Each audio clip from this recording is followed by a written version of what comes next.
In this lesson, we're going to begin to discuss graphics in InDesign.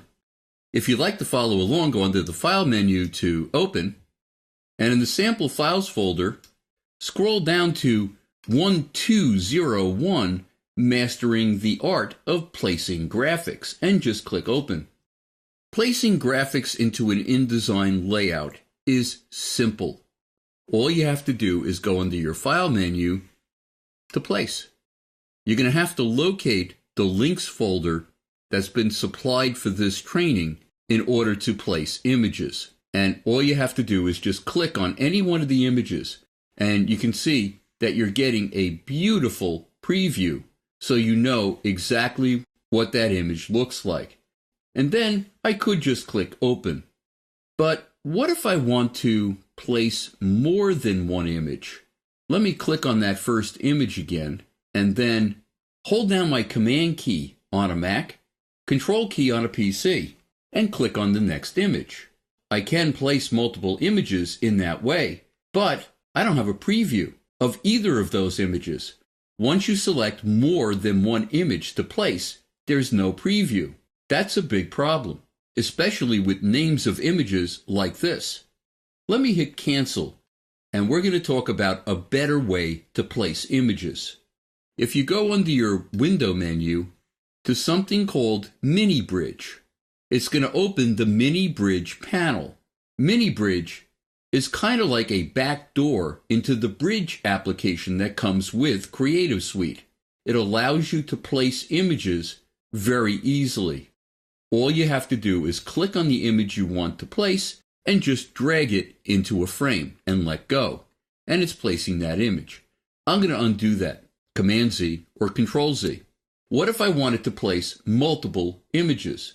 Well, on a Mac, all I have to do is hold down my Command key and click on other images. On a PC, I hold down my Control key and click on the other images. I'm going to select 9 images in all.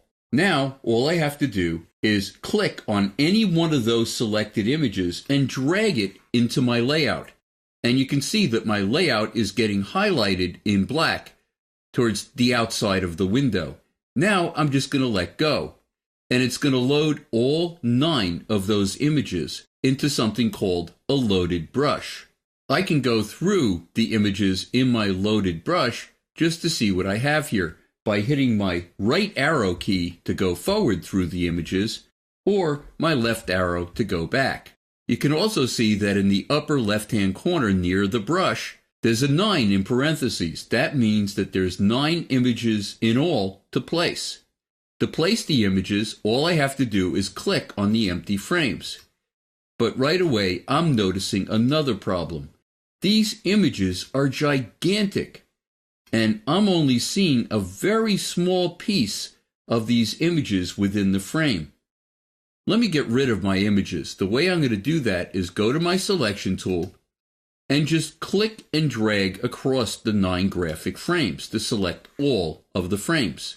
Then, in the control panel, you can see this little icon that kind of looks like a sideways E with an arrow pointing down.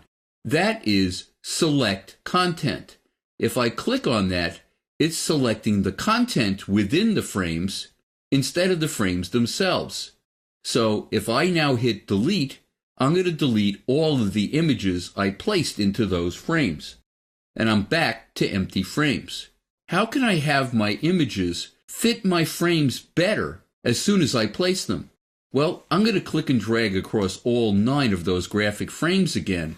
Go under my Object menu to something called Fitting. In the sub-menu, go to Frame Fitting Options. And this allows me to set up something called fitting options for empty frames. By default, there is no fitting, so it says none. Let me click down on the pop-up and choose Fill Frame Proportionately.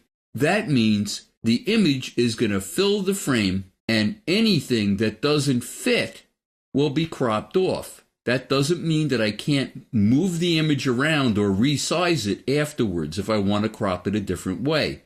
This is just to give me a good head start. The next section, it says Align From.